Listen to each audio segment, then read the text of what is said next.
आप सभी को शरद पूर्णिमा की हार्दिक शुभकामनाएं। सभी लोगों के मन में यह कंफ्यूजन बना हुआ है कि शरद पूर्णिमा 6 अक्टूबर को है या फिर 7 अक्टूबर को। तो देखिए, हिंदू धर्म में शारदीय नवरात्रि के समाप्त होने के बाद आने वाले पूर्णिमा को ही शरद पूर्णिमा कहा जाता है और इसी दिन किए जाने वाले व्रत को कामदी व्रत के नाम से भी जाना जाता है।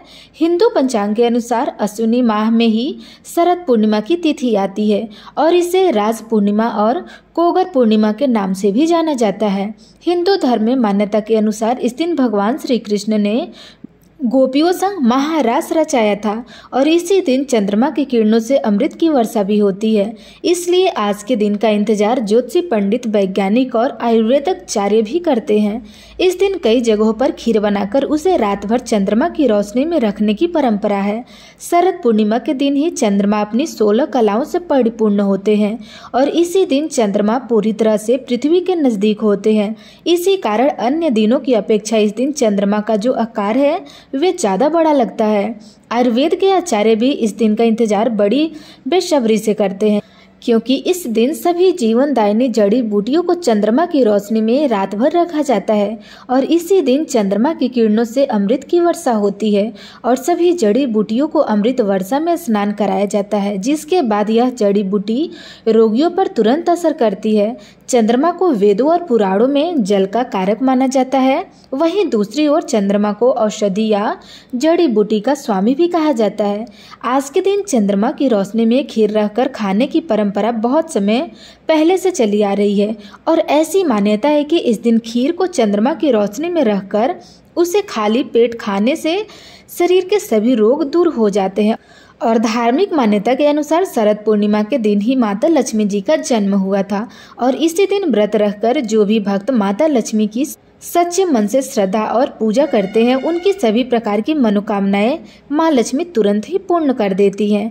लेकिन वही इस दिन कुछ ऐसे काम भी हैं जिन्हें करने से हमें जरूर ही बचना चाहिए, नहीं तो भारी नुकसान हमें भरना पड़ सकता है। तो चलिए आपको बता देती हूँ शरद पूर्णिमा का शुभ मुहूर्त और इस दिन के महत्व के बारे में।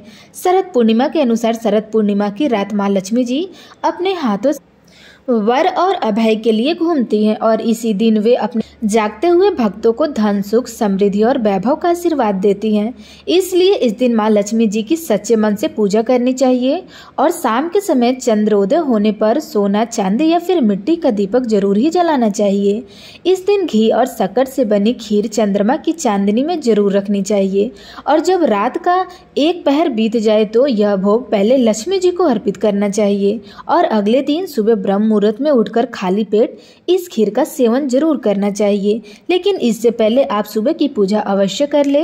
तो चलिए अब मैं आपको बताती हूँ कि साल 2025 में शरद पूर्णिमा की तिथि कब है, किस दिन आप यह कार्य कर सकते हैं। तो देखिए, साल 2025 में शरद पूर्णिमा का व्रत 6 अक्टूबर सोमवार को रखा जाएगा। पूर्णिमा तिथि प्रारंभ होगी 6 अक्टूबर दोपहर के 12:23 पर और पूर्णिमा तिथि समाप्त होगी 7 अक्टूबर के प्रातःकाल 9:16 पर।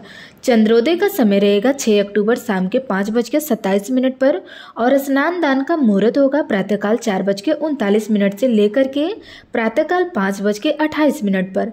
लक्ष्मी पूजा का शुभ मुहूर्त रहेगा रात्रि के 11:45 से लेकर के रात्रि के 12:34 तक। तो आप सभी 6 अक्टूबर के दिन ही उपवास रहकर चंद्रोदय होने पर पूर्णिमा व्रत का पारण भी करेंगे। और अगर आप चंद्रमा की रोशनी में खीर रखते हैं तो आप चंद्रमा की रोशनी में अपनी खीर रखेंगे और अगले दिन सुबह में आप उस खीर का सेवन कर सकते हैं। और क्योंकि व्रत रखना हो तो ऐसे में आपके लिए यह एक उपाय आप बुधवार की रात को ही चंद्रमा की रोशनी में जरूर कर लें। कोई भी दूध से बनी हुई मिठाई जैसे कि बर्फी या पेड़ा आदि बनाकर रख ले और इसके अलावा आप दही में शक्कर मिलाकर चंद्रमा की रोशनी में थोड़ी देर के लिए उस दही को भी रख सकते हैं, जिसका सेवन आप अगले दिन सुबह की पूजा करने के बाद कर सकते हैं।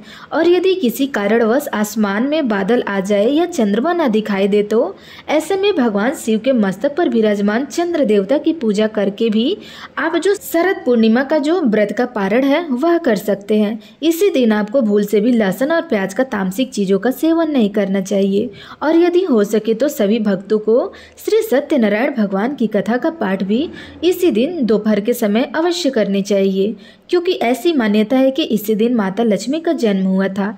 तो कुछ उपाय करके आप माता रानी से, माँ लक्ष्मी से अपनी मुंह मांगी मुरादों को भी पूरी करवा सकते हैं। और आज के समय में सबसे ज्यादा जरूरत हर किसी को धन संपदा की है, तो ऐसे में आप इस दिन कुबेर मंत्र का जाप जरूर कीजिएगा।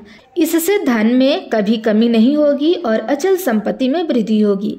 साथ ही धन आकर्षण करने के लिए शरद पूर्णिमा के शाम के समय पीपल के पेड़ के नीचे आप घी का दीपक जरूर जलाइएगा और दीपक में एक लौंग और थोड़ी सी मिश्री डाल दें। माना जाता है कि इससे धन संपत्ति जुड़ी हुई जो भी रुकावटें होती है वह दूर हो जाती है। शरद पूर्णिमा के दिन माँ लक्ष्मी की पूजा करते समय आप माता रानी को कमल गट्टे अवश्य ही समर्पित करिएगा और लक्ष्मी की कृपा इससे आपके घर में स्थायी रूप से होती है। यह उपाय व्यापारियों और नौकरी पेशे वाले लोगों के लिए विशेष लाभकारी है। इसी दिन चंद्रमा को अर्घ्य दे। इस रात दूध और शहद मिलाकर चांद को अर्घ्य जरूर दीजिएगा और साथ ही में मन ही मन में धन संपत्ति प्रार्थना करें, धन संबंधी प्रार्थना करें। इससे घर में धन वृद्धि और मानसिक शांति भी मिलती है। धान के दाने का इस दिन उपयोग विशेष रूप से किया जाता है, जैसे कि शरद पूर्णिमा की रात चांदी की डिब्बी में थोड़े से धान के दाने डालकर रख दे और इसे ले जाकर आप अपनी तिजोरी या धन स्थान पर रखें। यह उपाय धन संचय और स्थिति के लिए बहुत ही प्रभावशाली माना जाता है। इसी दिन सफ़ेद वस्त्र या सफ़ेद चीज़ों का जितना ज़्यादा आप दान करेंगे उतने ही आपकी ग्रहों की दशा उचित होती चली जाएगी, यानी कि जो आपकी ग्रह दोष है वह टलते हैं, ग्रहों की दशा है वह सुधरती है, 9 ग्रह की पीड़ा समाप्त होती है। तो इसी दिन आप गरीबों को सफ़ेद कपड़े, खीर, चावल या चीनी का दान अवश्य कीजिएगा, जिससे कि जीवन में बरकत हो और धन की कभी कमी ना रहे। तो ये थी शरद पूर्णिमा से जुड़ी हुई संपूर्ण जानकारी। आगे भी शरद पूर्णिमा से जुड़ी हुई कई उपाय बताए जाएंगे, तो वीडियो को जरूर देखिएगा। वीडियो कैसी लगी कमेंट सेक्शन में जरूर बताइएगा।